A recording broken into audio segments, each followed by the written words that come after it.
Hello guys, आज मैं आपको बताऊंगा टॉप 6 एनिमे जो कि आपको जरूर देखनी चाहिए। और अगर आपने एनिमे देखना स्टार्ट करा है तो आप इनमें से कोई सा भी उठा के उससे स्टार्ट कर सकते हो। और अगर आपके किसी दोस्त ने एनिमे देखना स्टार्ट करा है तो आप उसे शेयर कर सकते हो कि इनमें से कोई सा भी एनिमे देख ले। और ये सारे एनिमे एक मास्टरपीस है जो कि आपको जरूर देखनी चाहिए। तो हम वीडियो को स्टार्ट करते हैं। फर्स्ट एनिमे हमारा वो है जुजुत्सु काइसेन।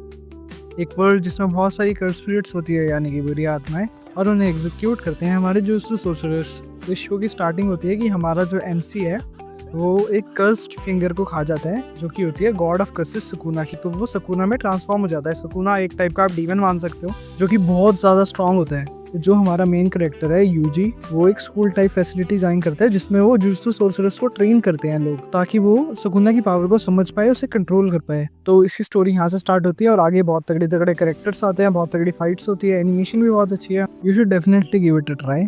अब बढ़ते हैं अपने नेक्स्ट एनिमे पे। तो जो हमारा सेकंड एनिमे है वो है सोलो लेवलिंग। और जब ये शो रिलीज हुआ था तो इसने क्रंचीरोल पे सर्वर ब्रेक कर दिया था। और साथ में ये ना क्रंचीरोल का मोस्ट व्यूड शो भी है। एक वर्ल्ड जिसमें रैंडमली डंजन स्पॉन होने लग जाते हैं और उन डंजन्स में मॉन्स्टर्स होते हैं जिन्हें मारने के लिए हमारे हंटर्स आते हैं। और इन हंटर्स का सारे हंटर्स का अलग अलग पावर लेवल होते हैं। तो जो हमारा मेन करेक्टर है वो बिल्कुल लोएस्ट पावर लेवल पे होता है, ई रैंक हंटर होता है। लेकिन एक दिन उसे एक पावर मिलती है जिसकी वजह से वो अपना लेवल अप कर सकता है, और धीरे धीरे लेवल अप करते करते वो सबसे स्ट्रॉन्गेस्ट बन जाता है। और इस एनिमे में आप उसकी जर्नी देखोगे तो you should definitely give it a try. तो हमारा थर्ड एनिमे है डीमन स्लेयर। एक वर्ल्ड जिसमें डीमंस है जो कि ह्यूमंस को हंट करते हैं और उन्हें मारने के लिए हमारे डीमन स्लेयर्स है। तो जो हमारा मेन करेक्टर है, एक दिन क्या होता है, उसकी पूरी फैमिली को ना डीमंस मार देते हैं। सिर्फ उसकी बहन बचती है जो कि डीमन बन जाती है। और अपनी बहन को ठीक करने के लिए वो एक जर्नी पे निकलता है और खुद एक डीमन स्लेयर बनता है। और इस एनिमे का एनिमेशन भी बहुत अच्छा है और इसमें बहुत अच्छी अच्छी फाइट्स है, तो आपको ये ज़रूर देखना चाहिए। तो बढ़ते हैं अब अपने नेक्स्ट एनिमे। तो फोर्थ एनिमे है विनलैंड सागा, जिसके अभी तक बस 2 सीज़न आए हैं। और इसमें आपको पता चलेगा ये कैरेक्टर डेवलपमेंट क्या होता है। जो इसका फर्स्ट सीज़न है, इस एनिमे के स्टार्टिंग में जो हमारा एमसी है उसके पापा को कुछ लोग मार देते हैं। और फिर हमारा एमसी सोचता है कि ये उन्हें मार देगा, लेकिन वो बहुत छोटा होता है तो वो खुद को ट्रेन करता है। और इस टाइम इसके अंदर बस रिवेंज होता है कि भाई मेरे को रिवेंज लेना है, रिवेंज लेना है। और वो बाकी सब भूल जाता है और वो खुद का वर्स्ट पार्ट बन जाता है। और जो इसका सेकंड सीजन है वो इससे बिल्कुल अलग है। फर्स्ट सीजन में ये पूरे एनिमे में रिवेंज करता है, लेकिन सेकंड सीजन में आपको इसकी दूसरी साइड देखने को मिलेगी, वॉर की एक ऐसी साइड जो आपने कभी नहीं देखी होगी। और यही आपको इस एनिमे में एक्सपीरियंस करना है। और ये एक मास्टरपीस है, तो ये एनिमे आपको ज़रूर देखना चाहिए।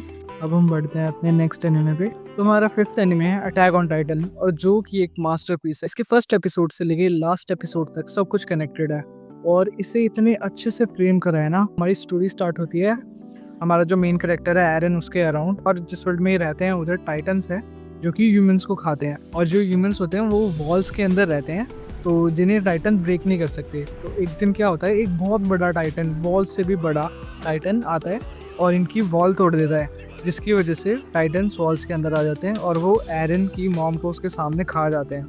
वो स्काउट रेजिमेंट को ज्वाइन करता है ताकि वो सारे टाइटन्स को मार सके। और इस एनिमे में आप उसकी आगे की स्टोरी देखोगे और इसमें बहुत अच्छे अच्छे करेक्टर्स हैं, एनिमेशन भी अच्छी है और ये एक मास्टरपीस है और ये एनिमे आपको ज़रूर देखना चाहिए।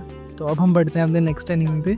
तो सिक्स्थ एनिमे है टोक्यो गूल, और ये मेरा one of the favourite anime है। एक वर्ल्ड जिसमें घूल्स होते हैं, घूल्स मतलब आप मॉन्स्टर समझ लो, जो कि इंसानों की तरह दिखते हैं, उन्हीं के बीच रहते हैं लेकिन इंसानों को ही खाते हैं। और जो घूल्स है वो नॉर्मल खाना नहीं खा सकते, इंसानों वाला खाना नहीं खा सकते, उनकी जो एपेटाइट है वो अलग होती है। तो जो हमारा मेन करेक्टर है कैन कानेकी, उसे एक लड़की पसंद होती है और वो उसे रोज देखता है कैफे में। और एक दिन उनकी बात होती है तो वो मिलते हैं। उसके बाद वो लड़की उससे बोलती है कि उसके घर के आसपास बहुत घूल के केसेस होते हैं, तो वो बोलती है कि उसे घर तक ड्रॉप कर दो। और फिर वो उसे छोड़ने जाता है उसके घर तक। तो बाद में हमें पता चलता है कि जो लड़की है वो एक घूल है और वो हमारे जो मेन कैरेक्टर है कैन कानेकी उसे खाना चाहती है। ऐसे ही वो उसे खाने लगती है, तो इतने में ऊपर से आयरन के पिलर्स गिरते हैं जो उस घूल पे और हमारा जो मेन कैरेक्टर है उन दोनों पे गिरते हैं। तो उसके बाद जब हमारा मेन कैरेक्टर उठता है तो वो हॉस्पिटल में होता है और उसे पता चलता है कि वो लड़की जो घूल थी वो मर गई और जो हमारा मेन कैरेक्टर है उसके कुछ बॉडी पार्ट्स, उस घूल के बॉडी पार्ट्स उसमें लगा दिए हैं। तो जो हमारा मेन कैरेक्टर होता है वो हाफ घूल बन जाता है उसके बाद। और घूल बनने के बाद उसकी लाइफ कैसे चेंज होती है वो इस एनिमे में है और ये एक बहुत अच्छा एनिमे है और ये एनिमे आपको ज़रूर देखना चाहिए। It's really good. Thank you for watching the video and I hope कि आपको पसंद आई हो, and make sure to like and subscribe this channel. Sayonara.